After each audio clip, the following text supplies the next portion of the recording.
ప్రత్యేకించి ఈరోజు మన తెలంగాణ ప్రభుత్వం ఒక ప్రధానమైన అంశాన్ని సభలో స్టేట్మెంట్ ద్వారా పెట్టడం జరిగింది అధ్యక్ష. మీరు అనుమతిస్తే తప్పకుండా, ఎందుకంటే ఇది చాలా ప్రాధాన్యత గల అంశం.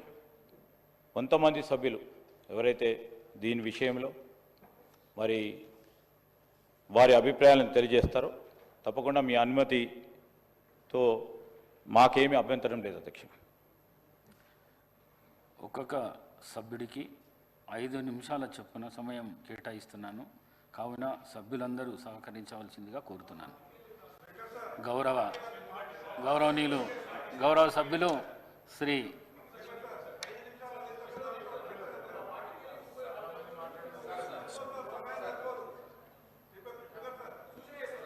గౌరవ సభ్యులు తలసాని శ్రీనివాస్ యాదవ్. సూచన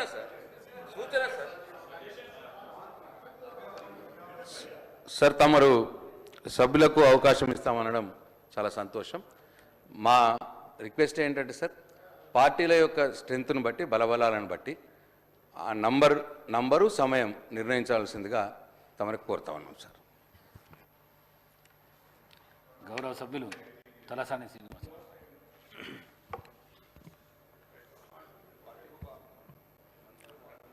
అధ్యక్ష,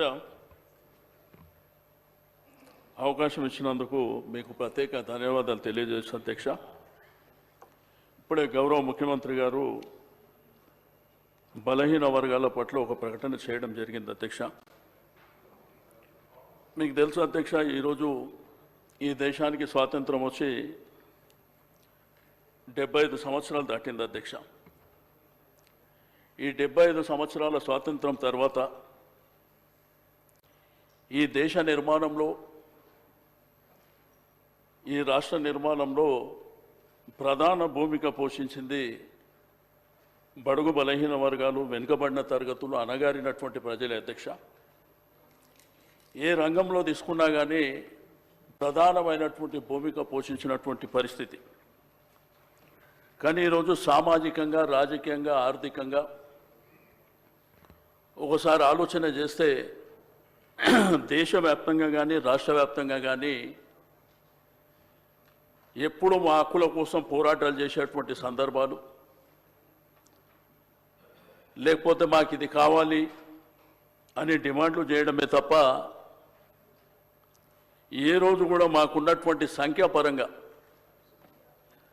ఇది మా డిమాండు, మా రైటు అనే విధంగా